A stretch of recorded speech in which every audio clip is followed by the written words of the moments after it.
Hey everyone, welcome to Midnight Mystic Stories. I noticed a lot of you who are watching and enjoying the content aren't subscribed yet. If you love spine-chilling stories, creepy encounters, and unexplained mysteries, make sure to subscribe and turn on the notification bell. It really helps the channel grow and helps us keep bringing more of the content you love. And be sure to comment below where you are tuning in from. Thank you and enjoy the video.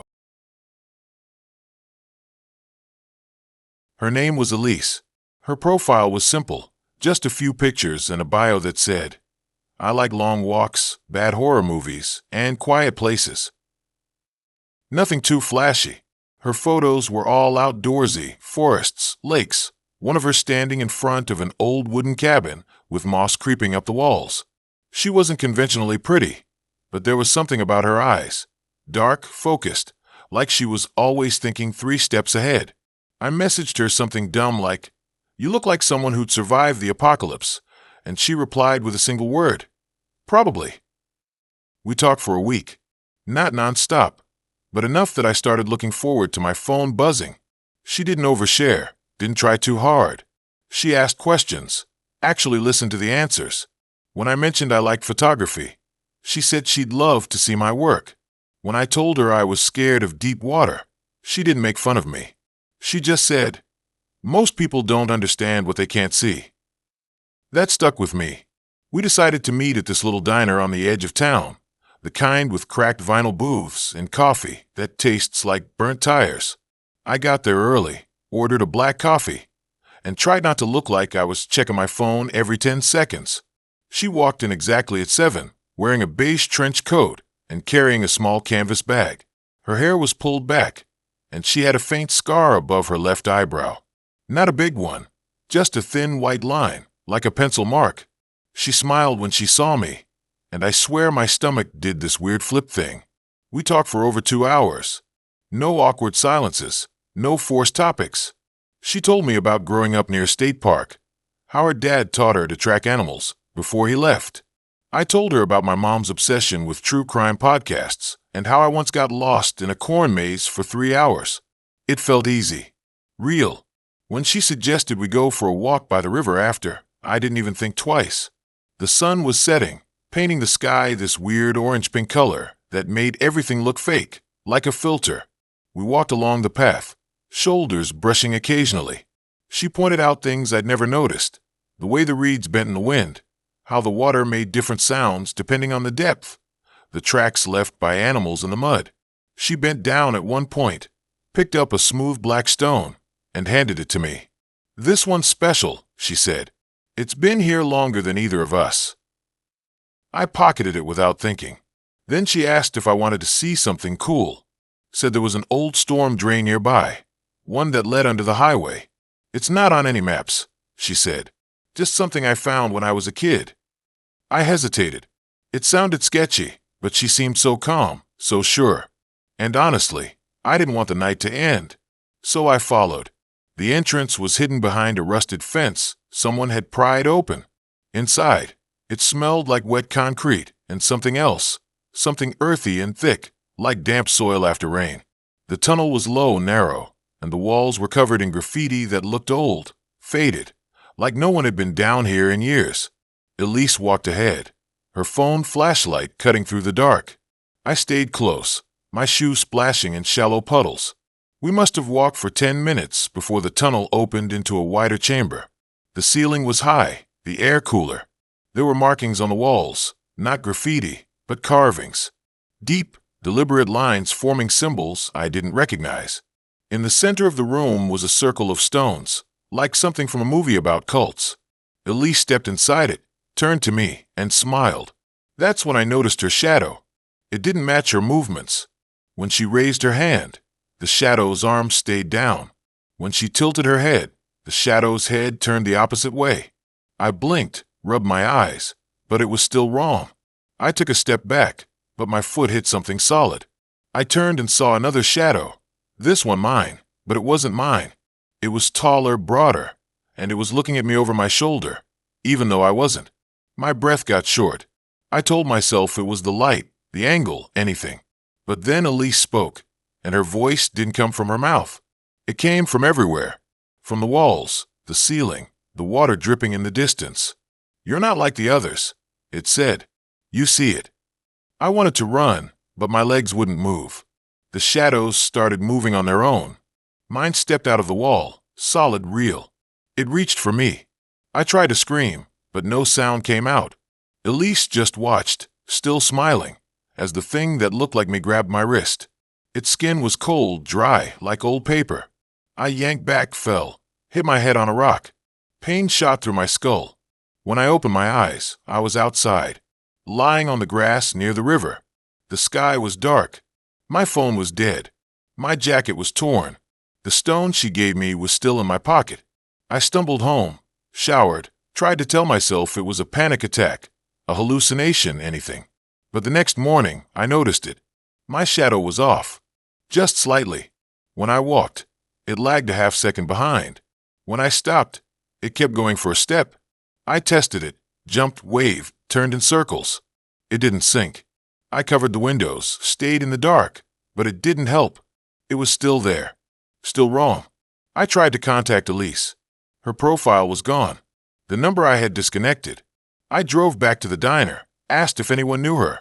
The waitress said no one matching her description had been in all week. I went back to the tunnel, but the fence was welded shut. No sign it had ever been opened. A month passed. I stopped going out. I covered every mirror, every reflective surface. I bought blackout curtains. But I could still feel it, the weight of it behind me, even when I was alone. Sometimes I'd catch it out of the corner of my eye, standing in doorways, watching me sleep. I started sleeping with the lights on. Then I stopped sleeping at all. Last week, I found a note on my kitchen counter, handwritten in neat cursive. "You were chosen because you see." They never do. No signature. I tore it up, flushed it. But the next day, another appeared. Same handwriting. "It's learning you. Soon, you won't need the body." I threw that one in the fire. Yesterday, I looked in the microwave door, just a quick glance, and saw my reflection. But it wasn't me. It was Elise. She was smiling. I smashed the door. Today, I woke up and my shadow was gone. Just gone. No outline, no darkness where it should be. I stood in the sun for an hour, but nothing. No shadow. I should be relieved. But I'm not, because now I can feel it inside me. Like something hollow is filling up. Like I'm being replaced from the inside out. My voice sounds different. My hands don't move the way I tell them to. Last night, I caught myself walking toward the door in the middle of the night, fully dressed, keys in hand. I don't remember getting up. I don't know how much of me is left, but I know where I'm going, and I know who's waiting. I never thought I'd be the kind of guy who ends up on one of those true crime podcasts. Not me. I'm just some dude who fixes laptops for a living, lives in a basement apartment with a flickering ceiling light, and spends most weekends eating cold pizza while scrolling through apps I'll never actually use. But here I am, sitting on the edge of my bed, staring at the front door like it's about to open by itself, wondering if I should call someone, anyone, just to hear a voice. Because I'm not alone. Not really. And it started with a girl named Mira. We matched on this dating app that my buddy swore was different. Not the usual ghost town of bios that say, "I like tacos and bad puns," but something curated. Whatever that means. Her profile was simple. A picture of her standing in front of a foggy lake, arms wrapped around herself like she was cold, even though the sun was out. Her smile didn't reach her eyes, but there was something about the way she looked at the camera, like she knew something you didn't. I swiped right without thinking. She messaged back in 2 minutes. That's when I should have known something was off. No small talk. No, "Hey, how's your day?" Just, "You seem like the kind of person who notices things." I typed back a joke about noticing when my landlord forgets to fix the heating again. She didn't laugh, but she said we should meet. We picked this old diner on the edge of town, the kind that's been there since the 80s and smells like burnt coffee and vinyl seats. I got there early, ordered a black coffee, and watched the rain slide down the window. When she walked in, I almost didn't recognize her. In person, she was smaller, paler, like she hadn't seen sunlight in weeks. Her hair was dark and straight, falling just past her shoulders, and she wore a long gray coat that looked too heavy for the season. She didn't smile. Just slid into the booth across from me and said the waitress hadn't come by yet. I said I'd already ordered. She nodded and stared at my hands. We talked. Or I talked. Mostly about dumb stuff, my job, the weather, how the city feels emptier at night now. She listened like she was taking notes. Every time I paused, she'd ask something weird, like whether I remember my dreams, or if I ever felt like someone was watching me from behind when I walked home. I laughed it off, said yeah, sometimes, but isn't that normal? She didn't laugh. Just said, not for everyone. Then she told me about the house. It belonged to her aunt, she said. Empty for years. Out in the woods past Miller's Creek, off a dirt road most people don't know exists. No neighbors. No cell service. Just trees and silence. She was supposed to check on it every few months, make sure the pipes didn't freeze, but she hated going alone. Would I come with her? Just for a few hours. She'd cook dinner. I could bring a movie or something. I hesitated. Something in the way she said it, flat, like she wasn't asking for company, but expecting it, made my skin feel tight. But she was beautiful in a way that made your chest hurt, and I was tired of eating alone, so I said yes. The drive took over an hour.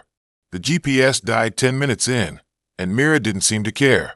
She just drove, one hand on the wheel, the other resting on her lap, like it was asleep.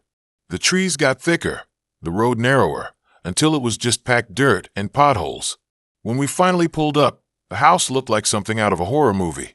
2 stories, paint peeling, windows dark. A single porch light flickered like it was trying to die. She didn't say anything, just got out and walked to the front door, pulling a key from her coat pocket. Inside, it smelled like dust and wet wood. The floors creaked under every step. She flipped a switch. Nothing happened. Power's out, she said, but I brought candles. She lit one on the kitchen counter, then another in the living room. The flame made shadows dance on the walls, stretching and twisting like they were alive. She told me to make myself at home, then disappeared down a hallway. I wandered around, touching old furniture covered in sheets, staring at framed photos of people I didn't know. One showed a woman who looked like Mira, standing in front of the same house. Same coat, same empty eyes. I found her in the basement. I didn't even know there was a basement. The door was hidden behind a cabinet in the kitchen. She was standing at the bottom of the stairs, holding the candle, looking at a wall. When I asked what she was doing, she turned slowly and said, "This is where it happened." I asked what. She didn't answer, just pointed at the wall. Up close, I saw it wasn't paint. It was writing. Scratches, deep and frantic, covering the concrete. Words over and over. Asterisk, she's still here. She's still here. She's still here. Asterisk, my throat went dry. I asked who did it. Mira just smiled for the first time. My aunt, she said. She lived here alone for 20 years. Started talking to someone no one else could see. Said she had a sister, but she was an only child. I backed up. Told her I should go. The car was outside. I could drive back. She didn't move. "You already noticed, didn't you?" she said. "The way the air changes when you walk into a room. The feeling that you're being mirrored, like someone's learning how to be you." I ran. Up the stairs, through the kitchen, out the front door. My hands were shaking as I fumbled with the car keys. I didn't look back. I just drove. Fast. Windows down, music blasting, trying to fill the silence before it filled me. I made it home, locked the door, took a shower, tried to pretend it was just a weird date with a creepy girl. But that night, I woke up to the sound of scratching. Not outside. Inside. From the walls. Soft, slow, like fingernails dragging across drywall. I sat up, heart slamming, and turned on the lamp. Nothing. Just my room, my clothes on the floor, my laptop on the desk. Then I saw it. On the screen. My laptop was on, even though I'd shut it down. The camera light was glowing. And on the screen, a video was playing. Me. From earlier. In the basement. But it wasn't me. The person in the video looked like me. Sounded like me. But when I spoke, the words were wrong. Slower. Stilted. And at the end, the thing wearing my face turned and looked straight into the camera and said, "She's still here." I deleted the video, turned off the laptop, sat in the dark, tried to breathe. The next day, I called Mira. No answer. Drove back to the house. It was gone. Not burned down. Not torn down. Just not there. Same plot of land, same trees, same dirt road. But no house. Like it never existed. I checked records. No property under her aunt's name. No Mira in the system. Nothing. But here's the thing. It's been 3 weeks. And I'm still me. Mostly. I eat the same food, with the same clothes, talk to my boss the same way. But sometimes, when I'm alone, I catch myself doing things I don't remember deciding to do. Standing in front of the mirror, practicing expressions, repeating phrases under my breath. And last night, I woke up in the basement of my building. How did I even get down there? With a kitchen knife in my hand and the word here carved into the wall behind me. I don't know what she did, or what I let happen, but I can feel it now. Something learning, something waiting. And when I look in the mirror, I swear my reflection blinks a second too late. There she was, Emily, with this goofy golden retriever named Buddy. Both of them smiling like they'd just won the lottery at some park I didn't recognize. Her bio was short, just love long walks, bad jokes, and people who don't ghost. I like that. Felt real. So I swiped, we matched, and within an hour we were trading memes about how dating apps are basically horror movies waiting to happen. I thought it was funny. Now, not so much. We talked for a few days, nothing too deep. She liked indie films, I pretended to. I mentioned I worked in IT. She said she was a vet tech. Normal stuff. Then she suggested meeting up. Not a bar or a coffee shop, but her place. Said she was making lasagna and didn't want to eat it alone. That felt bold. Kind of cool. I mean, most girls want to meet in public first, but she seemed confident. And honestly, that made her more attractive. I told myself I wasn't stupid. I texted my buddy Jake my location, said I'd check in later. Like that would matter if she was secretly a serial killer or something. Which, at the time, I was joking about. Now I'm not so sure. Her apartment was in this older building on the edge of town, the kind with ivy crawling up the bricks and windows that looked like they hadn't been cleaned since the 90s. The front door creaked when I pushed it open, and the lobby smelled like old carpet and boiled cabbage. I took the stairs to the 3rd floor because the elevator looked like it hadn't moved since the Cold War. When I knocked, she opened the door barefoot, wearing jeans and a faded band t-shirt I didn't recognize. She smiled, said hey, and let me in. Buddy came trotting over, tail wagging like I was the best thing since tennis balls. The place was cozy, not what I expected. Bookshelves full of paperbacks, a record player in the corner, fairy lights strung above the couch. It felt lived in. Real. She offered me a beer. I said sure, and we sat on the couch while the lasagna finished baking. We talked about dumb stuff, our worst dates, favorite pizza toppings, whether pineapple belongs on pizza. She said no. I said yes. We agreed to disagree. It was easy. Comfortable. I remember thinking, this might actually work. Then she got up to check the food, and Buddy followed her into the kitchen. That's when I noticed the photo on the coffee table. It was her, but younger, standing next to a guy with his arm around her. They were at the beach, both tanned and smiling. I didn't think much of it, ex-boyfriend, whatever, until I saw the date handwritten on the back. 2023, this year. My stomach dropped a little, but I brushed it off. Maybe they broke up recently. People keep old photos. No big deal. She brought the lasagna out. We ate at the small dining table near the window. The sky outside was dark now, streetlights casting long shadows across the floor. She talked about Buddy, how she adopted him from a shelter last year. Said he was her only family. That hit me kind of hard. I told her about my mom passing 2 years ago, how I still haven't cleaned out her closet. She reached across the table and touched my hand. It was warm, soft. I felt something click in my chest, like maybe this was the start of something real. After dinner, we moved back to the couch. She put on some low music, jazz, slow and smoky, and poured us both a glass of red wine. I don't usually drink much, but I didn't want to seem weird. We started talking about deeper stuff, fears, dreams, that kind of thing. She said she was afraid of being forgotten. Like, after she dies, no one would remember her. I told her that wouldn't happen. Not with that smile. She laughed, but there was something sad behind it. Then she stood up and said she wanted to show me something. I followed her down the short hallway to what I assumed was her bedroom, but she turned left into a door I hadn't noticed before. A closet. No, it was a small room, completely different from the rest of the apartment. The walls were covered in newspaper clippings, photos, maps. Red string connected everything like some detective's conspiracy board. My heart stopped. I stepped closer. The photos were of me. Not just one or two. Dozens. Me leaving my apartment. Me at the gym. Me buying coffee at that corner shop near my office. Some were taken from across the street. Others from my car. How? Then I saw the newspaper article. A local missing person report. A guy, early 30s, vanished 6 months ago. Last seen near a park. The photo looked familiar. Too familiar. Because it was me. I turned around, but she was already standing in the doorway, blocking it. Buddy sat beside her, not wagging his tail anymore, just staring. She smiled, but it didn't reach her eyes. "You've been gone a long time," she said. "I've been looking for you." My mouth opened, but nothing came out. My head throbbed. I tried to remember. When was the last time I actually went to work?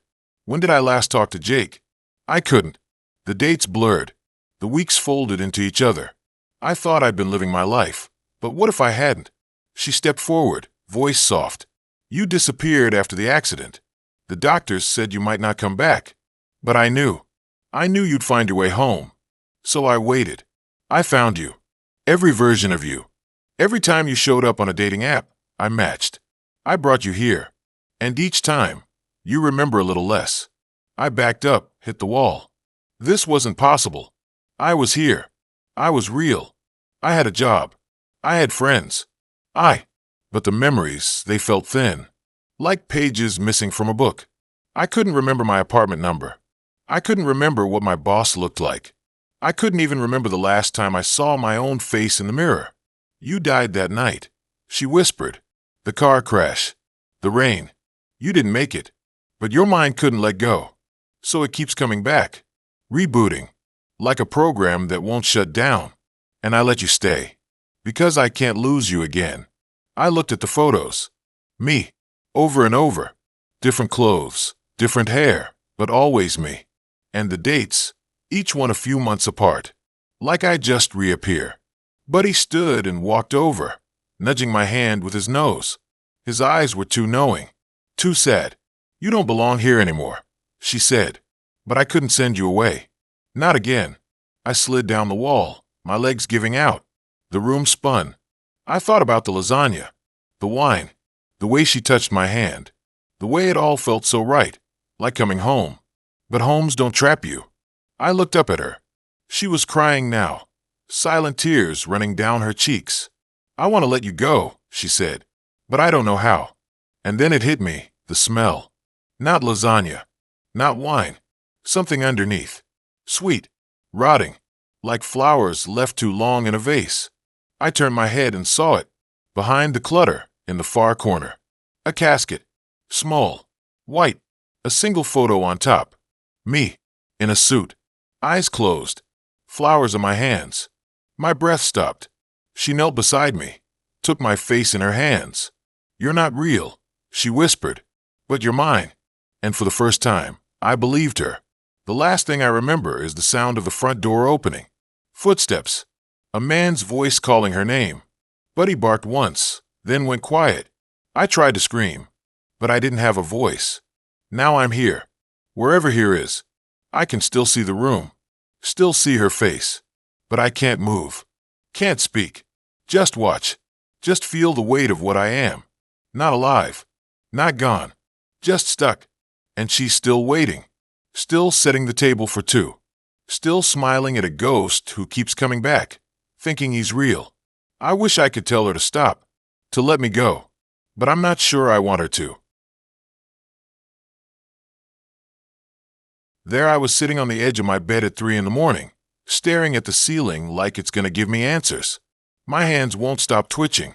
My phone is face down on the nightstand like it's something dangerous, like it might start buzzing again, and I'd actually be stupid enough to pick it up. But I will. I know I will. Because I keep thinking about her eyes. Not the way they looked in the photos. Those were too perfect, like she'd spent hours picking the right filter, but the way they looked in person. Dark, wide, like she was always holding back something she wasn't supposed to say. It started like any other dumb thing I've done. Swipe right on someone because she had a dog in one of her pictures, and I've always liked dogs. Her name was Lena.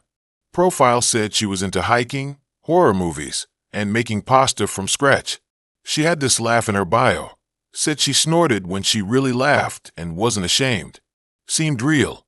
Not like the other ones who wrote, "I love traveling and tacos," like that's supposed to mean anything. We matched. Chatted for a few days. Nothing crazy. Just the usual back and forth. She asked about my job. I asked about her dog. She sent a voice note once, and her voice was low, kind of sleepy sounding, like she was talking to me from under the covers. I like that. We decided to meet at this little Italian place downtown, the kind with red checkered tablecloths and candles and wine bottles. I got there early, which I never do, and sat by the window, sipping water and watching the street. Rain had started. Just a light drizzle, but it made the streetlights glow like halos. I remember thinking it looked like a movie scene. Then she walked in. She was shorter than I expected. Wore a black coat that looked too heavy for the weather. Hair pulled back in a messy bun with a few strands falling around her face. She smiled when she saw me, but it didn't reach her eyes. Not fully. She took off her coat and sat down, said something about the rain. I don't even remember what. The conversation flowed easy at first. She talked about her dog, a rescue mutt named Bear who chewed shoes and hated thunderstorms. I told her about my sister's cat that once got stuck in the ceiling for 3 days. We laughed. It felt normal. Too normal, maybe. Then she asked if I believed in déjà vu. I said sure, everyone does. She leaned forward, resting her chin on her hand, and said she didn't think it was just a glitch in the brain. She thought it was memory leakage. Like, sometimes, we live the same moment twice because the first time didn't end right. I laughed it off, but she didn't smile. Just watched me like she was waiting for me to get it. The rest of dinner was fine. We shared tiramisu. She paid even though I offered, said it was her treat. When we left, the rain had picked up. She didn't have an umbrella, so I offered to walk her to her car. She parked a few blocks over in one of those dimly lit municipal lots. We didn't talk much on the way. The only sound was our shoes hitting the wet pavement and the occasional car sloshing through puddles. When we got to her car, a dusty silver hatchback, she turned to me and said, "You ever feel like someone's watching you when no one's there?" I froze for a second. I had felt that. A lot lately. Like when I'm brushing my teeth at night and I catch movement in the mirror behind me. But when I turn, nothing's there. I didn't tell her that. Just said, "Sometimes, I guess." She nodded like she already knew. Then she leaned in and kissed me. It wasn't long, just a quick peck on the lips, but her mouth was cold. Not from the rain. Cold like she'd been standing outside for hours. She pulled back, smiled that half smile again, and said, "See you soon." I watched her drive away, the taillights fading into the rain. I went home, took a shower, tried to forget about the weird déjà vu talk. But that night, I woke up to my phone buzzing. A message from her. "You left your jacket at the restaurant." I checked my closet. My jacket was hanging right there. I texted her back, said I had it. She replied instantly. "No, you didn't. You left it on the back of your chair." I picked it up. "I'll bring it to you tomorrow. My stomach dropped. I hadn't left any jacket. I wore the same hoodie the whole night. I texted her again, asked if she was sure. No reply. I called. Went straight to voicemail. I told myself she was drunk, mixed up, whatever. Went back to sleep. Next day, nothing. No texts, no calls. I figured she ghosted me. Fine. Happens. But that night, I heard something outside, like light tapping on the window. I live on the second floor. I got up, pulled the curtain back. Nothing. Just the street light and the wet leaves stuck to the glass. I went back to bed. Then, around 2 a.m., my doorbell rang. I looked through the peephole, No one there. I opened the door anyway. Wind blew in, rain hitting the porch. On the welcome mat was my jacket, the one I had in my closet, except this one was soaked. And inside the pocket my phone, the one in my hand. I dropped it like it burned me. I ran back inside, locked the door, checked my phone. Same model, same case, but the messages were different. Conversations with people I didn't know. Photos of places I'd never been. And a note in the Notes app, typed in all caps. You were not supposed to survive. I threw the phone across the room, sat on the couch, breathing hard, tried to make sense of it. Then I remembered my real phone. I reached for it. Gone. Not on the table. Not in my pocket. I checked the jacket I had in my closet. Empty. That's when I saw the photo. On the coffee table. One I didn't put there. Me asleep in my bed. Taken from the foot of the bed. Recent. The date stamp was last night. I tore the apartment apart. Looked in every closet, under the bed, behind the couch. Nothing. Then I heard it. A soft thud from the bedroom. I walked in slowly. The window was open. Rain dripping onto the floor. And on my pillow, another note. You're running out of time. I didn't sleep. Sat in the living room with a kitchen knife on my lap, watching the door, the windows, the shadows. Morning came. No more notes. No more messages. I thought maybe it was over. Maybe I imagined it. Maybe I was losing it. Then at noon my phone buzzed. Lena. Asterisk, meet me at the restaurant. I have something to show you, asterisk. I shouldn't have gone. But I did. The place was empty when I got there. No lights on. Rain tapping against the windows. The door was unlocked. I walked in. Tables were turned over. Plates shattered on the floor. The air smelled like wet carpet and something sour. And then I saw her. Lena. Sitting at the same table we'd been at. Dressed the same. Smiling. I froze. She patted the seat across from her. I didn't sit. She shrugged, reached into her coat, and pulled out a phone. My phone. The one that disappeared. You keep dying, she said. Asterisk over and over. But you don't remember. You reset. But I do. I remember every time. Asterisk. I couldn't speak. Asterisk the first time. You left your jacket. I followed you home. You didn't let me in. So I waited. Second time. You let me kiss you. I came back that night. You fought. I had to stab you. Third time. You didn't come at all. I waited in your closet. Fourth time, asterisk. Shut up, I said. You don't believe me. She stood, walked around the table. Check your neck. I touched my throat. Felt a thin scar. One I'd always thought was from a childhood accident. Asterisk every loop, you change. Little things. Last time, you didn't eat the tiramisu. Before that, you wore a watch. But you always end up here. Always end up dead. And I'm tired of cleaning up. Asterisk. She took a step closer. Asterisk, but this time, you remembered the jacket. This time, you're aware. Maybe this time, we don't have to do it again. Asterisk. I backed toward the door. You're insane. No, she said. Asterisk, you're just slow. Look behind you, asterisk. I turned. The kitchen door swung open. Another me walked out. Same hoodie. Same face. Except his neck was slit. Blood dripping down his chest. He looked at me, nodded, then collapsed. I ran. Didn't stop until I was 3 blocks away. Pulled out my phone, my real one, I thought, and called the cops. Told them about the break-in, the threats, the body. They said they'd send someone. I waited at the corner. Rain soaking through my clothes. Sirens in the distance. Then my phone buzzed. One message. Asterisk, I'm still at the restaurant. Come back. We can fix this. Asterisk. I looked at the number. It was my own. And that's when I realized I never left. I'm still in the restaurant. I'm the one on the floor. And she's been talking to the next version of me this whole time. I never thought a dating app would be the thing that messed me up this bad. I mean, sure, I've had my share of weird dates. Guys who talk too much about their ex. Girls who ghost after one coffee. The occasional dude who shows up wearing socks with sandals. But nothing like this. Nothing that made me question whether I was losing my mind or if the world had just decided to go off the rails without telling me. It started simple. A match, a message, a plan. Just like any other night.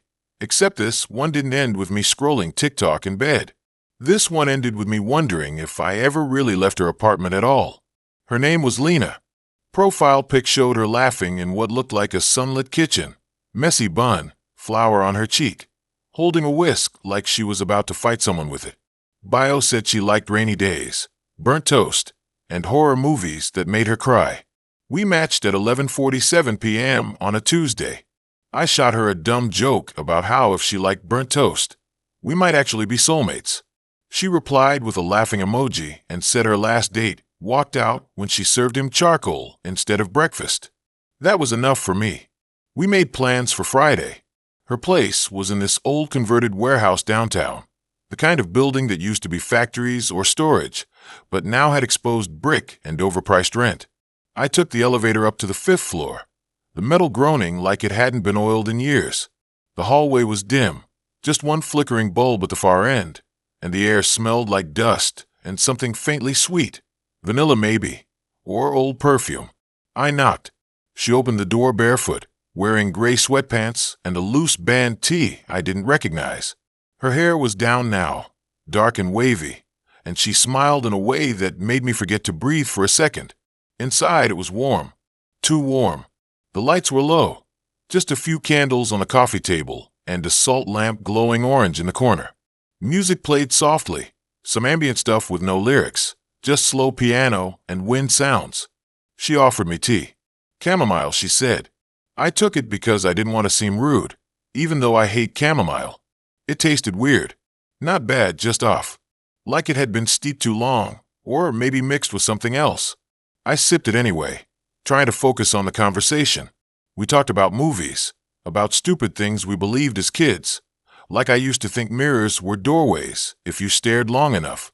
She didn't laugh, just nodded and said, I used to think my reflection blinked a second after I did. That one stuck with me. We kept talking, but after a while, I noticed things. Little things. The candles didn't flicker. At all. Not even when the AC kicked on. The clock on her wall didn't move. I checked my phone. No signal.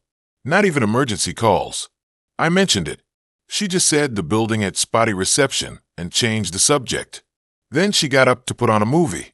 Something she said I'd like. As she walked past the hallway, I swear I saw a door at the end that hadn't been there before. Narrow, painted black, no handle. I blinked and it was gone. Just a wall. I told myself I was tired. Maybe the tea was making me fuzzy. But the air got heavier. My limbs felt slow, like I was moving through syrup. I tried to stand, but my body didn't want to listen. That's when the lights dimmed even more. The music changed. Not loud, but different, like voices whispering under the notes. I turned to look at Lena, but she wasn't on the couch anymore. She was standing in the middle of the room, facing the wall, perfectly still. I called her name. No response. I tried to get up again, managed to swing my legs over the couch, but the floor felt wrong. Cold. Sticky. I looked down. The rug was gone. The wood was cracked, splintered, and dark in places like it had soaked up water, or something else. I crawled toward the door, dragging myself, my arms shaking. The doorknob was ice cold. Locked. I turned back. Lena was still there, but now she was facing me. Her eyes were open, but they looked wrong. Too wide. Too dark. No reflection in them. Just black. I backed up until I hit the wall. The whispering in the music got louder. Not words. Just sounds. Like people trying to talk underwater. Then the black door appeared again. Right behind her. This time, it opened slowly, no sound. Just a crack of total darkness behind it. Something moved inside. Not a shape. More like a shift in the air, like space folding. I screamed. Or tried to. My voice came out weak, like it was stuck in my chest. Lena took a step forward. Then another. Her mouth opened, but the voice that came out wasn't hers. It was layered, multiple voices, low and broken, saying the same thing over and over. You've been here before. You've been here before. You've been here before. My head exploded with images. Not memories, but things that felt like memories. Me sitting on that same couch. Me drinking the same tea. Me crawling across the same floor. Over and over. Different clothes, different hair, different years, but always the same room, the same candles, the same black door. I wasn't the first. I wasn't even the 10th. I was just another loop. Another cycle. I don't know how I got out. I remember the door bursting open, mine, not the black one, and me falling into the hallway, gasping. I must have passed out because the next thing I knew, I was outside, on the sidewalk, rain soaking through my clothes. My phone buzzed. One message. From Lena. Hope you liked the movie. Can't wait for next time. I blocked her. Deleted the app. Changed my number. Told myself it was a panic attack, bad tea, sleep deprivation. But then, 2 weeks later, I was walking past a coffee shop and saw her, sitting by the window, laughing at something on her phone. I froze. She looked up, smiled, waved. I turned and walked fast, then ran. Checked my phone later. New match. Same profile. Same photo. Same bio. Even the same burnt toast joke in the first message. I started checking locks now. All of them. Doors, windows, even the bathroom at work.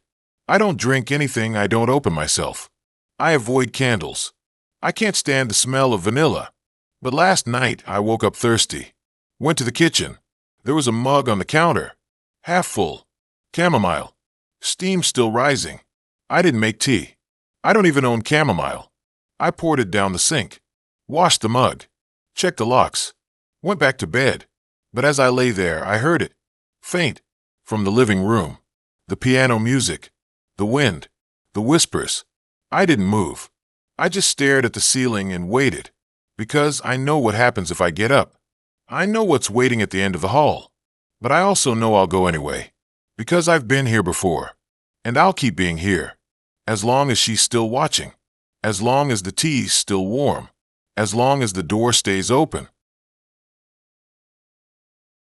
I mean, sure, I've swiped through enough weirdos, guys with fish, guys flexing in bathroom mirrors, one dude holding a live chicken like it was a fashion accessory. But I figured eventually I'd land on someone normal. Someone who didn't make me want to throw my phone into the ocean. And then I matched with her. Her name was Elise.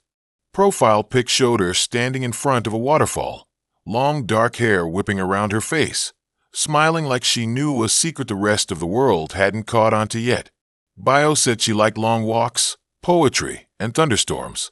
No selfies, no gym pics, no trying too hard. It felt real. Too real, maybe. But I swiped right anyway. What's the worst that could happen? We started chatting. She was funny, smart, asked questions that actually made me think. Not just hey, or what's up, but real stuff, like what I thought about dreams and whether I believe people could change. After a week of texting, she suggested we meet. Not a crowded bar or a loud restaurant. She wanted to go to this old botanical garden on the edge of town. Said it was quiet, peaceful, and no one ever went there after dark. Sounded weird, but also kind of romantic. I said yes. The day of the date, I spent way too long picking an outfit. Ended up going with jeans, boots, and a dark jacket. Checked the weather. Supposed to rain later, but not for a few hours. I drove out past the city limits, following GPS through winding back roads lined with trees that looked too close to the pavement, like they were leaning in to listen. When I finally saw the entrance, I almost turned around. The garden wasn't closed, exactly. Just forgotten. Iron gates hung open. One side bent like something heavy had hit it. Sign above read, Willow Hollow Gardens in peeling paint. No lights. No cars. Just my headlights cutting through the fog that had rolled in from nowhere. I parked and got out, the air thick and warm, smelling like wet soil and something else, something sweet, almost like rotting fruit. She was already there, standing under a stone arch covered in ivy, wearing a long gray coat, her hair loose. She smiled when she saw me, waved. I walked over, trying to ignore how quiet it was. No crickets, no birds, just silence, like the whole place was holding its breath. We walked. She led, talking about the different plants, naming them like she'd known them her whole life. Moonflower, nightshade, corpse lily. She said the garden used to be famous, back in the day. Rich people would come from all over just to walk through it. Then the owner died, and the place just faded. No one bothered to keep it up. She said she came here all the time, that it felt like the only place she could breathe. I believed her. There was something about the way she moved, like she belonged there, like the plants bent toward her when she passed. I didn't say that out loud, obviously, but I felt it. We reached a greenhouse at the back of the property. Glass panes cracked, vines snaking through the broken sections. Inside, it was warm or humid. Plants grew wild, twisting up the walls, spilling over tables. She lit a candle, just pulled one out of her coat pocket, and set it on a rusted bench. The flame flickered, casting shadows that danced like living things. She sat. I sat beside her. We talked for what felt like hours. About books, fears, childhood memories. She told me she used to come here as a kid with her mom, that her mom would tell her stories about how the plants could talk if you listened close enough. I laughed, but she didn't. Just stared at the flame, like she was remembering something I couldn't see.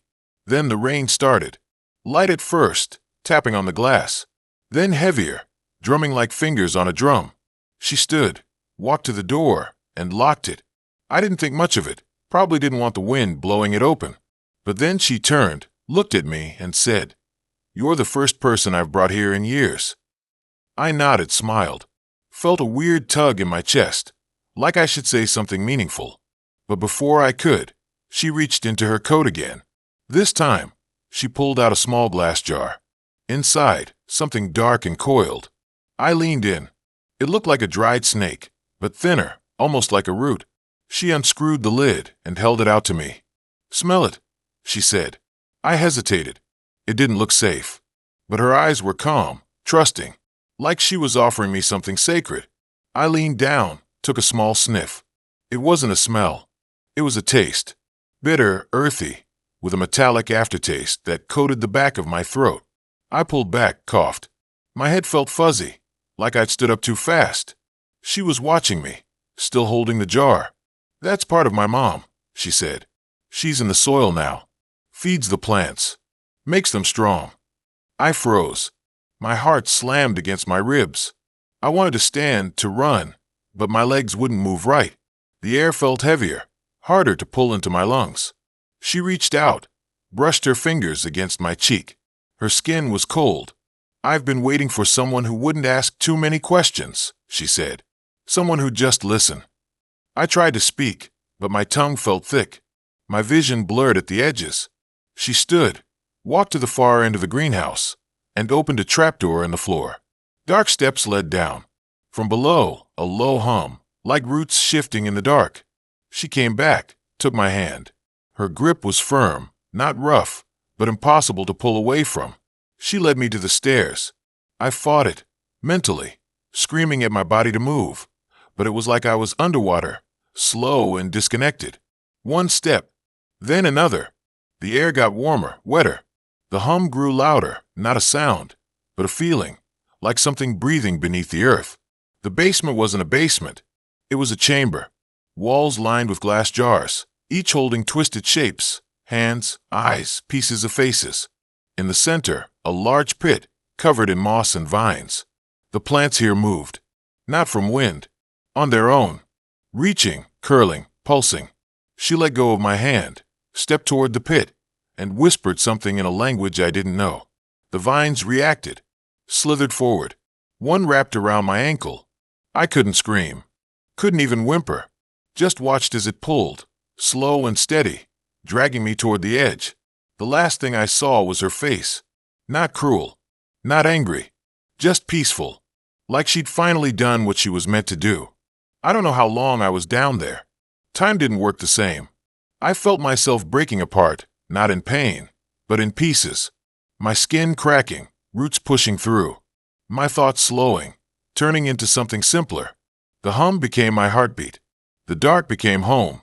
When I finally opened my eyes, weeks, months later, I was outside, above ground, sunlight on leaves, birds singing. Normal. Too normal. I walked back to my car, keys still in my pocket, drove home like nothing happened. But things were different. I didn't eat, didn't sleep, just stood in front of the mirror sometimes, watching my reflection. My skin looked paler, veins darker, like roots under the surface. My hair grew fast, thick, almost like vines. And when I touched plants, they leaned toward me, like they knew. I tried to go back to my life. Went to work, talked to friends, but it felt fake, like I was acting.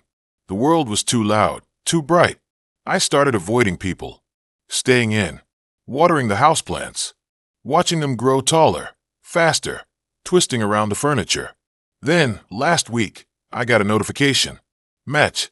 Girl named Mara. Profile pic shows her standing in front of a waterfall. Bio says she likes poetry and thunderstorms. I messaged her, told her about this quiet garden on the edge of town. Said it's peaceful. Said no one ever goes there after dark. She said yes. I'm driving there now. Rain's coming. The air smells sweet, like wet soil and something else. Like home. My hands don't feel like hands anymore. More like branches. But I don't care. I know what I have to do.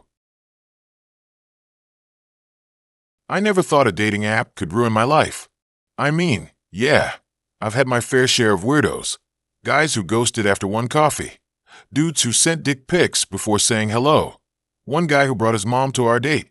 But nothing like this. Nothing that made me check the locks 3 times before bed or avoid my own reflection in the dark. It started normal, like any other swipe left-right routine. Her name was Lena. Profile picture. Forest backdrop. Messy bun freckles. That kind of girl who looks like she drinks herbal tea and owns a cat named Machi. Bio said she liked long walks, indie films, and cooking with weird ingredients. That last part made me pause. Weird ingredients? Like what? Truffle oil? Canned beets? I shrugged. Maybe she was into fermentation or something. I swipe right. Match. We chatted for a week. Light, flirty, nothing too deep. She laughed at my dumb jokes. Sent voice notes with that soft, sleepy tone people use when they want you to think they're mysterious. I liked it. I liked her. She suggested we meet at this little cafe downtown, the kind with exposed brick and plants hanging from the ceiling. Said it was quiet, neutral, good vibes only. I showed up 10 minutes early, ordered a black coffee, and waited. She walked in exactly on time, taller than I expected, wore a long olive coat, boots with no sound. Her hair was darker in person, almost brown-black, and her eyes were so pale they looked gray in the dim light. She smiled, sat, said my name like she'd been saying it in her head for days. We talked about movies, music, the city. She told me she lived alone in an old apartment above a closed-down laundromat. Said the place had no elevator, just creaky wooden stairs, and a smell like wet paper. I asked why she stayed there. She tilted her head, like the answer should have been obvious. It's quiet. No neighbors. No noise. Just me and the walls. I laughed, but it didn't feel like a joke. We finished our drinks, and she asked if I wanted to see her place. Said she'd made dinner, something she called slow food. I hesitated. First date, her apartment, no witnesses. But she had this way of looking at me, like she already knew I'd say yes. And I did. We walked. The city got quieter the further we went, streets narrowing, streetlights flickering like dying fireflies. Her building was at the end of a block that felt forgotten. Paint peeling, shin-shang rusted, a single bike chained to a pole with a lock thicker than my wrist. The stairs inside groaned under our weight. 3rd floor. She unlocked the door with 3 separate locks, deadbolt, chain, and one I didn't recognize, like something from an old vault. Inside it was warm. Too warm. The air smelled like rosemary and something else, something meaty and thick. Pots bubbled on the stove. A single lamp glowed in the corner, casting long shadows that moved when I wasn't looking. She took my coat, hung it on a hook next to hers. I noticed then there were no mirrors. Not one. No TV, no photos, no books. Just walls painted a dull beige, peeling at the edges. She offered me wine. I took it, sipped. It tasted sweet, syrupy, like berries left in the sun too long. We ate at a small table. The food was different. Tender, rich, fell apart on the fork. She said it was lamb, slow-cooked for hours. I believed her. We talked more, but the conversation started to feel off. She kept asking about my routines, when I got home, if I lived alone, whether I ever left windows open. I answered, distracted by the way the candlelight flickered across her face, how her fingers tapped the table like she was counting seconds. After dinner, she stood, cleared the plates. I offered to help, but she waved me off. You relax. I like doing this. I stayed seated, sipping the last of the wine. My head felt heavy. Not drunk, but thick, like my thoughts were moving through syrup. I looked around again. That's when I saw it. A small door in the wall near the kitchen. No knob. Just a seam in the paint, like it had been sealed shut. I squinted. Was that a faint outline of a handprint? Smudged, faded, but there. I blinked. Maybe it was nothing. She came back, smiled. Tired. I nodded. She said I could crash on the couch. I didn't argue. The room spun slightly as I lay down. She tucked a blanket over me, her fingers brushing my forehead. Sleep well, she whispered. I closed my eyes. I don't know how long I was out, but I woke to a sound. A low, wet thumping, like something being hit, slowly, rhythmically, from the other side of that sealed door. My heart kicked. I sat up. The apartment was dark now, only moonlight through the window. The thumping stopped. Silence. Then scraping, like nails on wood. I held my breath. Listened. Nothing. Just the hum of the fridge. I stood, moved toward the kitchen. My legs felt weak. The sealed door was still there. I reached out, touched the paint. It was warm. And that's when I saw it. Tiny holes near the base, like ventilation. I got down, peered through. Darkness. Then movement. A hand, pale, pressed against the inside. Fingers trembling. I jerked back. My breath came fast. I turned, looked for my phone. Gone. Coat. Still on the hook. I grabbed it, shoved my hands in the pockets. My fingers hit something hard. A key. Small, old, not mine. I pulled it out. Looked at it. Then at the sealed door. I knew what it was for. I didn't want to use it, but my body moved on its own. I knelt, slid the key into an almost invisible slot. Turned. A click. The door swung open. The smell hit me first.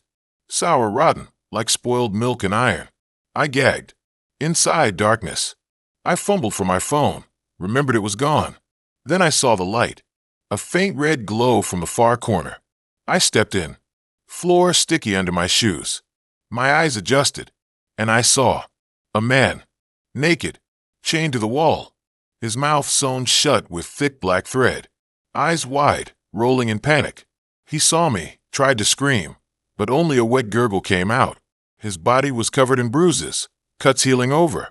He looked starved, but alive. And then I recognized him. It was me. Not me, but a version. Same face, same scar above the eyebrow from a bike crash when I was 12. Same tattoo on the wrist. I stumbled back. This isn't possible. This can't be.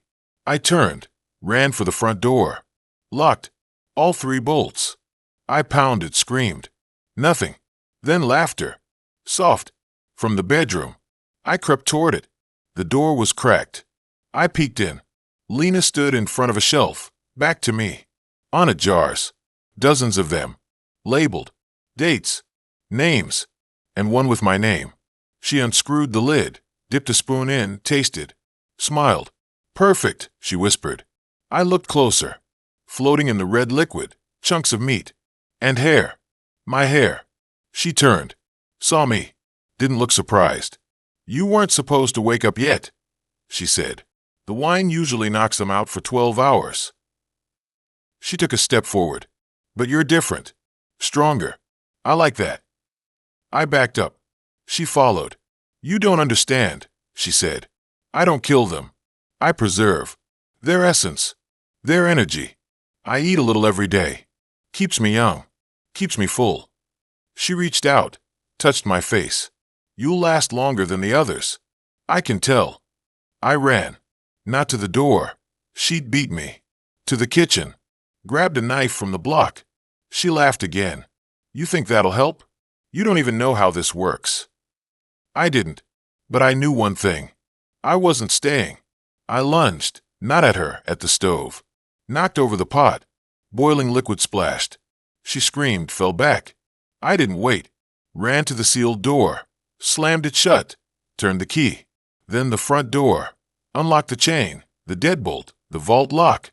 Yanked it open. Ran down the stairs, out into the street.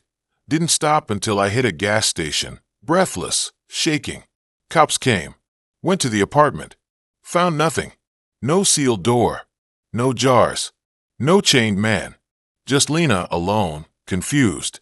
Said she'd never seen me before. They let her go. I moved. Changed my number.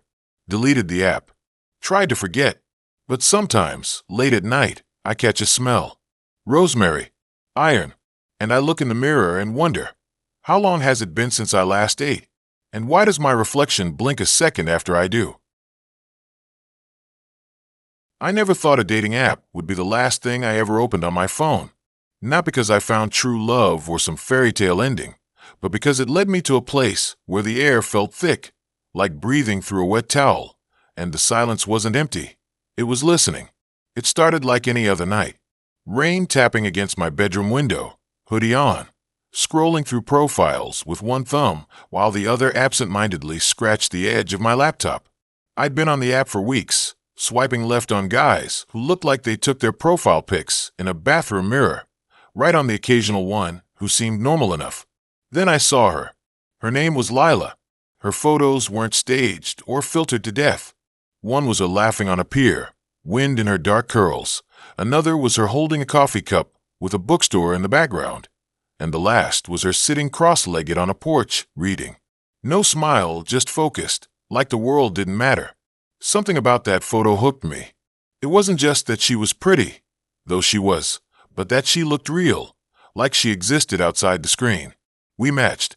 Messages came easy. She didn't ask the usual dumb questions. No hey or what's up. Just, do you believe in quiet? I didn't know how to answer that at first, but I typed back. Depends on the kind. She said some silences feel like company. I told her that made sense. We talked for days. About books, music, the way streetlights look when it rains. She lived about 40 minutes away, in a town I'd never heard of, Hollow's End. Sounded made up, but it was real. A tiny place tucked between two state forests, population barely over 1,000. She said she liked it, because no one ever showed up uninvited. We decided to meet. Neutral spot. A diner off Route 9, the kind with flickering neon and cracked vinyl booths. I got there early, ordered black coffee I didn't drink, and watched the door. When she walked in, it wasn't like in the movies. No slow motion, no music swelling. She just appeared, wearing a long gray coat, hair half up, eyes scanning the room until they landed on me. She smiled, small but warm, and slid into the booth across from me. Up close, she had this stillness about her, like she wasn't just present but rooted. We talked for 2 hours. No awkward pauses, no trying too hard. It felt natural, like we'd known each other longer than a week. She suggested driving back to her place, said she had vinyl records and a fireplace. I hesitated. Meeting at a house on the first date always felt risky, but something in her voice made it seem safe. Not pushy, just inviting.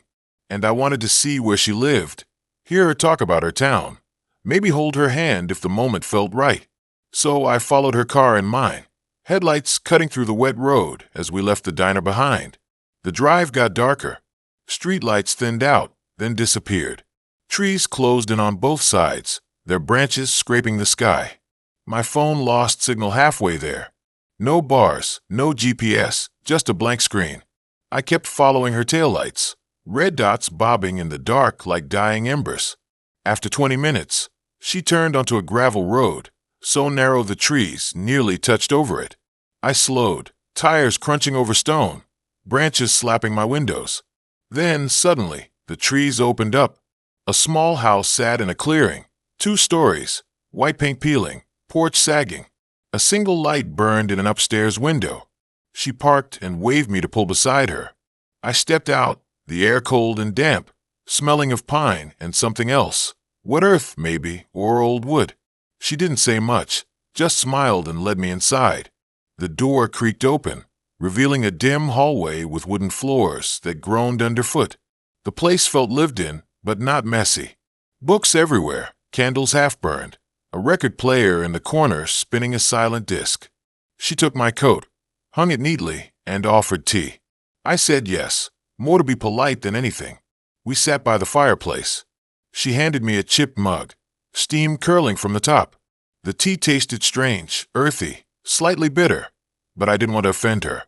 We talked about music again, about a band I'd never heard of that she said played once a year in the woods outside town. She mentioned people sometimes went to listen, but most never came back the same. I laughed, thinking she was joking, but she didn't laugh with me. Just stared into the fire, like she saw something moving in the flames.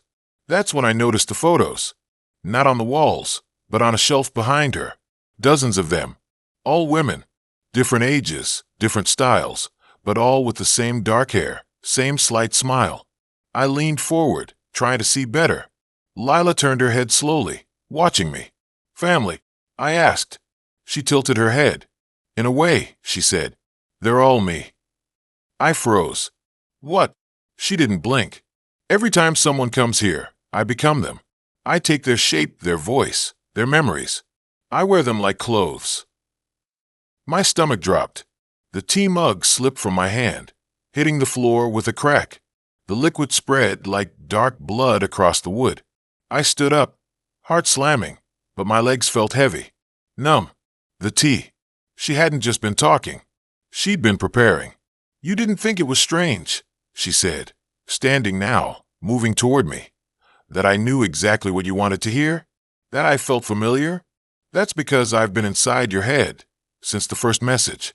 I pulled what you needed from your words, your timing, your pauses. I became the girl you'd never forget." I tried to run, dragged my feet toward the door, but the hallway stretched longer than it should have. The walls pulsed like breathing. My vision blurred. I turned back. She was still by the fire, but her face that flickered. For a second, it wasn't her. It was someone else, a woman with short blonde hair, eyes wide with terror. Then it snapped back to Lila. "You're not the first," she whispered, "and you won't be the last. But you'll be the one I remember longest, because you almost believed in quiet." I don't know how long I was out. When I woke, I was in my car, engine running, rain drumming the roof. The GPS was back, signal full. I checked the clock. Only 20 minutes had passed since I lost connection. I looked in the rear view. My face was the same, but something was off. My eyes looked deeper, like there was more space behind them. I drove home fast, hands shaking, heart still racing. Locked the door behind me. Checked every room, every closet. I opened the app again instinctively, to message her, to ask what the hell happened, but her profile was gone. No trace. Like she was never there. I thought I'd be okay. That it was just a bad trip, something in the tea, a panic attack. But last night, I caught myself staring at my reflection too long. And for a second, I didn't recognize the person looking back. Then today, I saw a new message from a girl named Chloe. Her photos looked familiar, dark hair, quiet smile, one of her reading on a porch. I didn't mean to reply. My finger moved on its own. I typed, "Do you believe in quiet?" And when she wrote back, I smiled. Not because I wanted to, but because something inside me did. So I met her on this app, right? Not one of the big ones everyone uses, but one of those weird niche ones my buddy swore by. Said it was better for finding real connections, whatever that means. I was just tired of swiping left on girls holding fish or posing with their arms around a mirror in a bathroom. I wanted someone normal, someone I could actually talk to without feeling like I was auditioning for a reality show. Her name was Lila. Profile was simple, just a photo of her sitting on a park bench, head slightly tilted, smiling like she knew a secret. No filters, no posing, no pets, no gym selfies. Just her, in a gray sweater, autumn leaves falling behind her. Something about it felt honest. I swiped right. She did too. We started talking. Not small talk either. Real stuff. Books, dreams, the way city lights look when it rains. She said she liked quiet places, old houses, foggy mornings. I told her I never sleep with the closet door open. She said she always leaves the light on. We were the same weird in all the right ways. After a week of texting, she agreed to meet. Said she lived on the edge of town, near the old reservoir. Not exactly a romantic spot, but she said there was a walking trail there with a view of the water that looked like oil under moonlight. I drove out on a Thursday night. No traffic. Street lights got sparser the farther I went, until it was just my headlights cutting through the dark. GPS stopped working about a mile out. I followed her directions, left at the broken mailbox, right after the boarded-up gas station. Trees closed in on both sides, branches scraping the sides of my car like fingers. When I finally saw her house, it looked like it had been waiting for me. 2 stories, paint peeling, windows narrow and deep set. A single porch light flickered above the door. She was already outside, standing under it, wrapped in that same gray sweater. I got out, said hi. She smiled. Same smile from the photo, but up close, it didn't feel warm. It felt practiced. We walked the trail like she said. No one else around. Just the sound of leaves crunching underfoot and the occasional splash from the water. She talked about how she used to come here as a kid, how she'd sit on the rocks and watch the fog roll in. Said she once saw a deer walk right into the reservoir and just keep going, like it was supposed to. Didn't swim, didn't panic. Just walked until it disappeared. I laughed, said that sounded like a dream. She didn't laugh, just looked at me and said, maybe it was. I should have turned around then, but I didn't. I wanted to believe she was just intense, deep, the kind of girl who saw more than other people. That's what I told myself anyway. We went back to her place, offered me tea, said it helped with anxiety. I said I wasn't anxious. She said, you will be. I didn't get it at the time. Should have. Her house was quiet, too quiet. No hum of a fridge, no ticking clock. Just silence that pressed against my ears. The walls were lined with books, but not the kind you'd find in a normal person's house. Old medical journals, psychology textbooks with cracked spines, things about sleep disorders and dissociative states. One shelf was full of tapes, audio cassettes with handwritten labels. Session 3, Subject 7, Repeat Exposure. I didn't ask. Didn't want to seem nosy. She handed me a mug. Tea smelled bitter, like roots and metal. I sipped it. Tasted the same. Felt warm going down, but then a numbness started at the back of my tongue, like I'd bitten it. I told her I was feeling kind of off. She nodded, like she expected it. Said the tea was strong. Offered to let me lie down. I followed her upstairs. Her bedroom was small, bed pushed against the wall, curtains drawn. No photos, no decorations. Just a single chair in the corner, facing the bed. She said I could rest. I lay down. The mattress was firm, almost too firm, like sleeping on a table. She sat in the chair. Didn't say anything. Just watched me. I tried to sit up, but my arms wouldn't move right. Legs felt like they were filled with sand. Panic started to rise, but slow, like syrup pouring through my chest. I looked at her. She was still smiling. Same smile. But now it looked wrong. Like it wasn't hers. She leaned forward, voice low, calm. You're not the first, but you're the closest. I couldn't speak. Jaw locked. Eyes heavy. She stood, walked to a dresser, pulled out a small notebook, flipped through pages. You said you leave the closet door open. You're afraid of what's inside. But you're wrong. It's not inside. It's outside. Watching. Waiting to switch places. She turned the book toward me. Sketches. Dozens of them. Men, all in my position, lying in that bed. Eyes wide, mouths open. Same room. Same chair. Same sweater on her. Dates scribbled in the margins. Weeks. Months. Years. All different men. All with the same look on their faces. The look I had now. She closed the book. Sat back down. I don't hurt them. I help them. They want to disappear. I can feel it. The way they talk. The things they say about their lives. The loneliness. The noise in their heads. They don't want to be here. So I give them a way out. I take their place. And they go somewhere quiet. She reached out, brushed my hair back. Her hand was cold. You're tired. You've been tired for a long time. You don't have to fight it. Just let go. When you wake up, you'll be free. And I'll be living your life. Paying your bills. Seeing your family. Saying your name. They'll never know the difference. No one ever does. I wanted to scream, to run, but I couldn't move, couldn't blink. Just stare at her as the room blurred, then darkened. The last thing I saw was her standing up, walking to the mirror on the wall.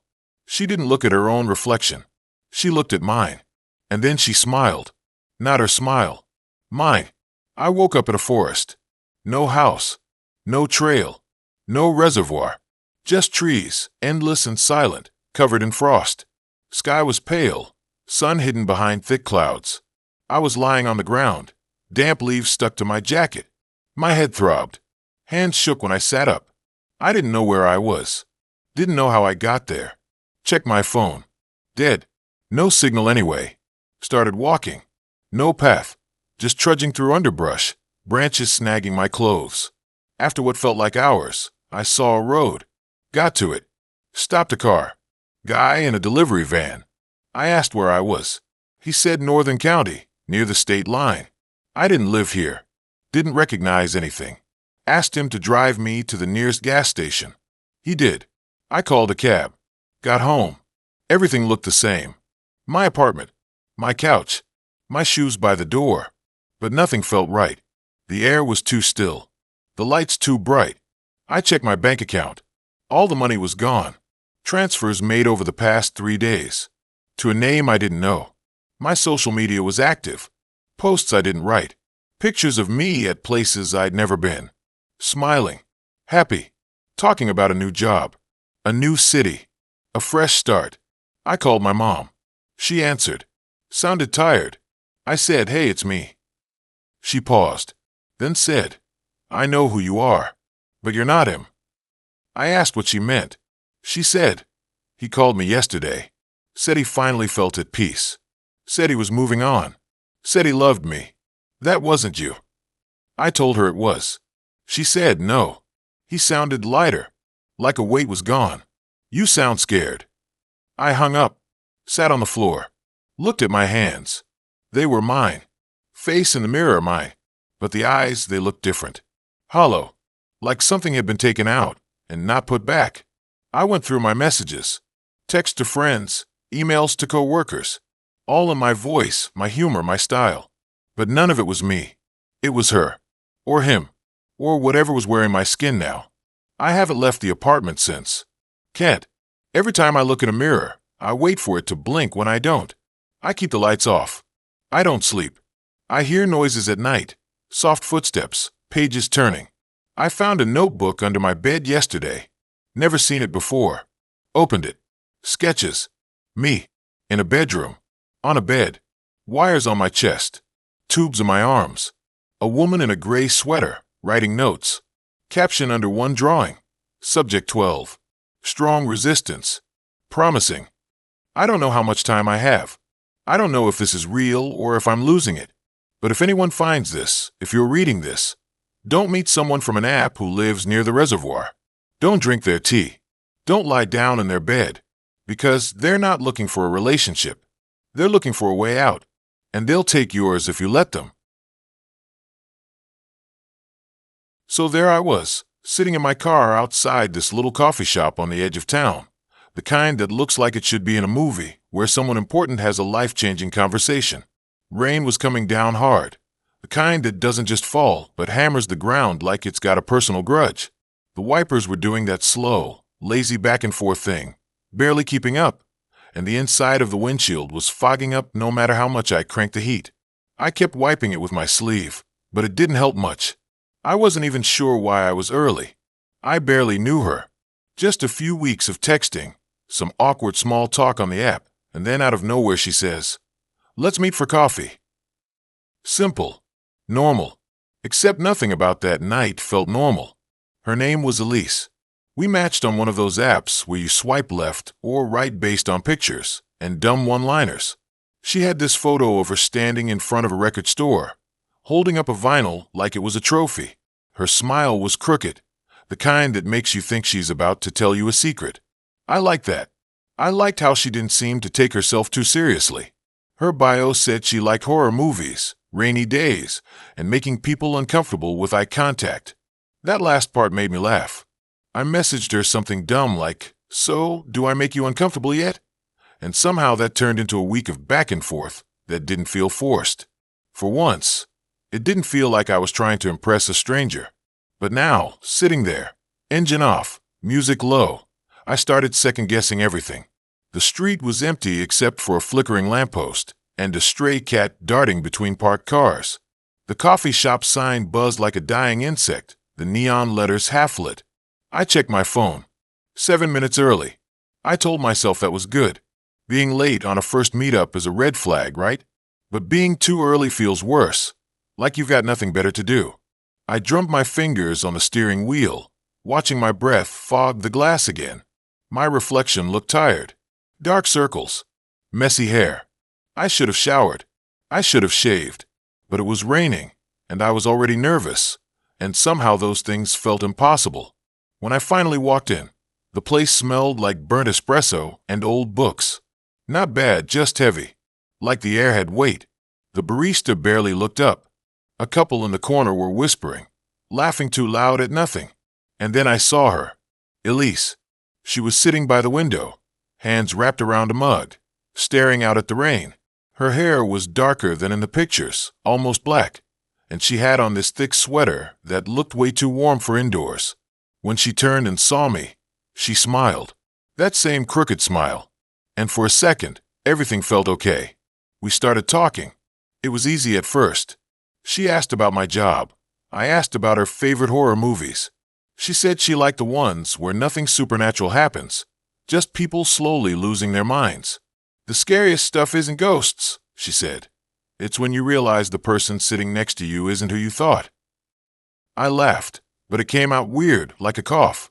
She didn't seem to notice. Then she asked if I wanted to walk. Said she didn't like staying in one place too long. I agreed, mostly because I didn't know what else to do. The rain had slowed to a drizzle, and the streets were slick, reflecting the dim streetlights like oil. We didn't talk much as we walked. Just small stuff. Weather. Music. The weird silence between us wasn't awkward, exactly. It felt thick, like we were both thinking about something we weren't saying. She led me down a side street I'd never noticed before. Narrow, with old brick buildings and fire escapes zigzagging up the sides. The kind of place that looks like it's been forgotten. At the end, there was a door, wooden, peeling paint, no sign, just a rusted handle. She stopped in front of it. "You ever been inside one of these?" she asked. I didn't know what she meant. "Basements," she said. "Old ones. The kind that go deep." I told her no. She nodded, like that was the answer she expected. Before I could ask why it mattered, she opened the door. It creaked like it hadn't been touched in years. Cold air rushed up, smelling like damp concrete and something else, metallic, faint. Blood? I thought about saying no. Thought about turning around and walking back to my car. But I didn't. I followed her down the steps. The basement was bigger than I expected. Long hallway, flickering bulb every few feet, pipes running along the ceiling. She walked like she knew the place, turning corners without hesitation. I stayed close behind, heart thudding in my chest. My phone was in my pocket, but I didn't want to pull it out. Didn't want to seem scared. Didn't want her to think I was weak. Then she stopped in front of a door. Not like the others. This one was newer. Metal. Like a vault. She pulled a key from her pocket. I didn't ask where she got it. I just watched as she turned it, the lock clicking open with a sound that echoed too loud in the quiet. Inside was a room. Small. Concrete walls. A single chair in the center. And on the wall, photos. Dozens of them. All of people. Men. Sitting in that same chair. Some smiling. Some looking confused. Some with their hands tied. My stomach dropped. I turned to her, but she wasn't looking at me. She was staring at the chair, like she was remembering something. Then I saw it. On the shelf in the corner. A stack of phones. Different models. Different colors. All turned off. And next to them, a notebook. Open. A list of names. Dates. And beside each one, a single word. Found. That's when it hit me. Not all the people in the photos were alive. Some had that look, the blank stare, the way the body sits when it's not holding itself up. And the dates, they went back years. Way longer than I'd known her. I backed toward the door. She finally looked at me. Her face wasn't scared, wasn't angry. It was calm, too calm.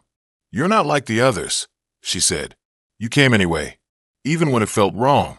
That's rare." I didn't answer. Couldn't. My mouth was dry. My legs felt like they might give out. She took a step forward. "I don't hurt them right away. I let them think they're safe. Let them talk, laugh, believe we're just two people on a date." Another step. "But then I bring them here, and I ask them one question, the same one I'm going to ask you." I reached for the door handle. It was locked. From the outside. She smiled. That same crooked smile. "Would you still have come?" she said. "If you knew what waited down here." I didn't answer. I couldn't. Because the truth was, I didn't know. Maybe I would have. Maybe the loneliness, the need to be seen, to be wanted, would have made me ignore the signs. Maybe I was already too far gone the moment I swiped right. She walked past me, picked up the notebook, flipped to a fresh page. "Name?" she asked, pen ready. I opened my mouth. Nothing came out. She waited. Outside, the rain started again. Harder this time. The kind that drowns out everything else. I never thought something as normal as online dating could turn my life into a slow spiral, like watching a car crash happen in real time, but being too frozen to look away. It started like it does for everyone, right? Scrolling through profiles late at night, half asleep, bored out of my skull, looking for someone who didn't seem like a total creep. Her name was Lila. Profile picture showed her laughing on a beach, wind in her dark curls, sunglasses pushed up on her head. She looked real, not one of those filtered-to-death girls who pose like mannequins. Bio said she liked horror movies, indie coffee shops, and long walks when it rains. I messaged her with a dumb joke about zombie apocalypses and coffee runs. She replied fast, like she'd been waiting. That should have been my first red flag, but I was too busy feeling lucky. We matched on a Thursday. By Friday night, we were texting nonstop. She had this way of saying things that made you feel like you were the only person in the world she wanted to talk to. Like when she mentioned she'd watched The Babadook alone and screamed so loud her neighbor knocked on the wall. I told her I'd never watch it because I'm a wuss, and she said she'd hold my hand if we ever watched it together. That's when I knew I wanted to meet her. Not just wanted, needed. It felt like I'd been waiting for someone like her without even realizing it. We decided on a little cafe downtown, the kind with mismatched chairs and local art on the walls.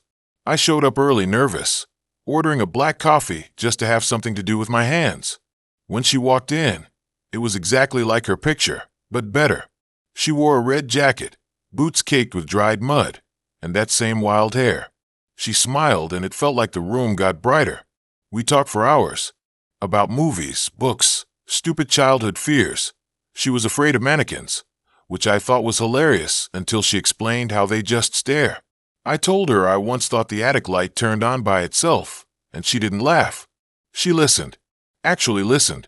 I hadn't met someone like that in forever. After the cafe, we walked through the park. It started drizzling, the kind of rain that sneaks up on you. She didn't care. Laughed and tilted her face up, letting the drops hit her skin. I remember thinking she looked like she belonged in a movie scene, the kind where everything feels perfect. We ended up at her place, not because either of us planned it. Just it happened. Her apartment was small but cozy, full of books and fairy lights, and that weird incense smell that's supposed to calm you down. We put on a movie, The Descent, and she curled up next to me on the couch, her head on my shoulder. I couldn't focus on the screen. All I could think about was how right it felt. That night, I didn't go home. Over the next few weeks, I started spending more and more time there. I'd leave my place in the morning, go to work, come back, pack a bag, and head to hers. It wasn't like I was moving in or anything, but my clothes were piling up in her closet, my toothbrush next to hers. She never asked me to stay, never even mentioned it, but she'd leave the front door unlocked for me, light candles when I came over, make my favorite pasta without me saying anything. It was like she knew me better than I knew myself. But then things got off. It started with the noises. Late at night, when the city got quiet, I'd hear something from the back of the apartment. A soft thump, like a drawer closing.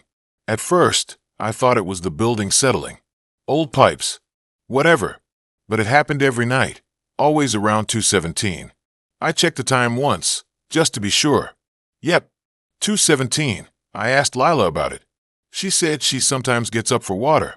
But when I asked her the next morning, she looked confused. Said she didn't remember getting up at all. Then the dreams started. Vivid, messed up dreams, where I was in her apartment, but everything was different. The walls were narrower. The lights flickered. And there was always a door at the end of the hall I'd never seen before. I tried to open it, but it was locked. Every time I woke up, my heart was pounding, and Lila would be lying perfectly still, eyes closed, breathing slow and even. Too even. Like she wasn't really asleep. One night, I couldn't take it anymore. I got up at 2:15, just to catch whatever was making the noise.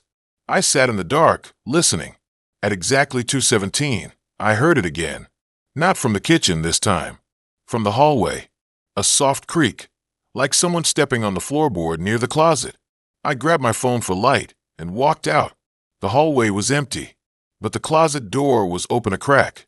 I pushed it wider. Just coats, shoes, a broken umbrella. Nothing out of place.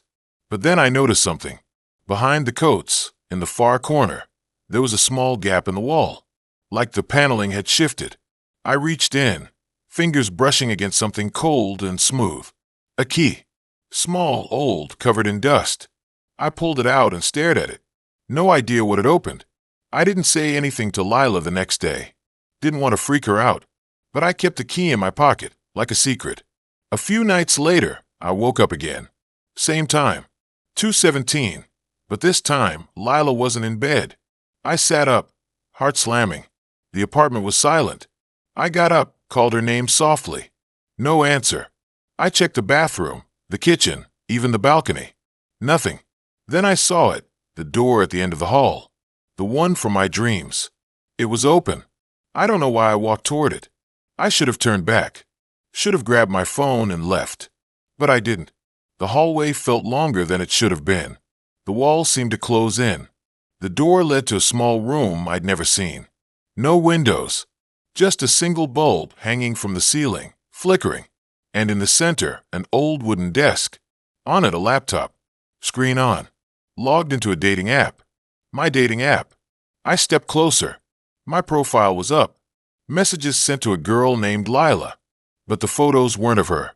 They were of me. Same angle, same lighting as the beach photo she'd used. But it was my face. My body. I scrolled down. Dozens of conversations. All with guys. All using my words, my jokes, my voice. Every message I'd ever sent her, she'd sent to other people. As me. That's when I heard breathing behind me. I turned. Lila was standing in the doorway. But her face, that wasn't right. Her eyes were too wide. Her smile too wide. Her skin stretched like it didn't fit. She didn't say anything. Just stepped forward, slowly, like she was savoring it. I ran. Didn't grab anything. Just bolted out the door, down the stairs, into the street. I didn't stop until I was 3 blocks away. Chest burning. Hands shaking. I pulled out my phone, opened the app. My profile was gone. Deleted. I tried to log in. Wrong password. Tried to reset it. The email wasn't recognized. I haven't been back to that apartment. Haven't called her. Haven't even walked past the building. But sometimes, late at night, my phone buzzes. Unknown number. One message. Miss you. When are you coming home? I don't reply. I can't. Because I know if I do, I'll say yes. And I don't know which version of me would be answering. Boredom on a Tuesday night. But there I was, scrolling through faces like I was judging a meat market, laughing at bios that said things like fluent in sarcasm, or looking for my partner in wine crime.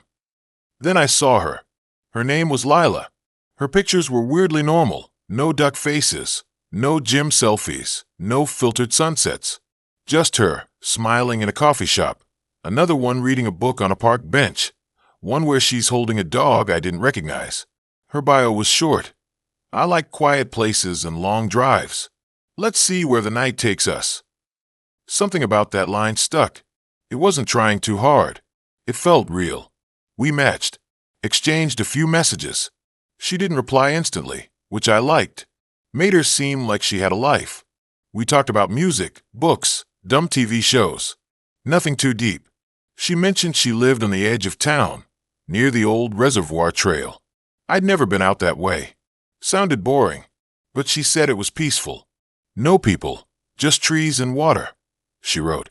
Feels like the world forgot it was there. That stuck with me too. After a week of texting, she asked if I wanted to meet. Not dinner. Not a bar. She suggested a drive. Just you, me, and the dark, she said. I'll show you something cool. I should have said no, but I didn't. I was curious. And yeah, maybe a little flattered. She didn't seem like the type to play games. The night of, I drove to the address she gave me. A quiet street with old houses, most of them with flickering porch lights or none at all. Her car was parked outside a 2-story blue house with peeling paint. A single lamp glowed in the front window. She came out wearing a dark coat, her hair loose, face pale in the streetlight. She smiled when she saw me, got in without saying much. Her scent was faint, something like lavender and rain. She told me to follow the GPS she'd set. Don't question it, she said. Just drive. We left the neighborhood fast, the houses thinning out, then gone. The road narrowed, cracked at the edges, trees crowding in on both sides. No streetlights, just my headlights cutting through the dark. The GPS led us onto a dirt path I almost missed. My tires crunched over gravel and broken branches. Lila kept staring ahead, calm, like she'd done this 100 times. After 10 minutes, she told me to stop. I killed the engine. The silence hit like a wall. No crickets. No wind. Just the soft hum of the car cooling down. She opened her door and stepped out. I followed. She walked ahead, not looking back, toward a rusted gate in a chain-link fence. Beyond it, a wide, still body of water stretched into the dark. The reservoir. Moonlight barely touched the surface. It looked thick like oil. There was a bench nearby, old and splintered. She sat. I sat beside her. We didn't talk. I didn't know what to say. It was too quiet, too empty. My skin felt tight. I kept glancing at the water. Something about it didn't feel right. Like it wasn't supposed to be that still. Like it was holding its breath. Lila finally spoke.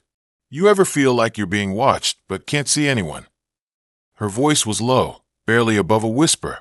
I laughed, but it came out weak. Nah, that's just horror movie stuff.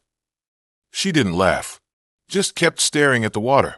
Then she said, I come here every week. Same time, same place. I asked why. She didn't answer, just pulled a small flashlight from her coat, clicked it on. The beam was narrow, weak. She pointed it at the water, slowly, like she was searching for something. That's when I saw it.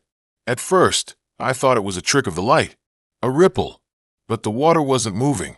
Then the beam caught a shape, just under the surface. A hand, pale, fingers curled. Then another, a face, eyes open, mouth slack, dozens of them, floating just below, bodies tangled in the dark water like seaweed. I stumbled back, heart slamming. What the hell? I choked out. Lila didn't move. They come here, she said.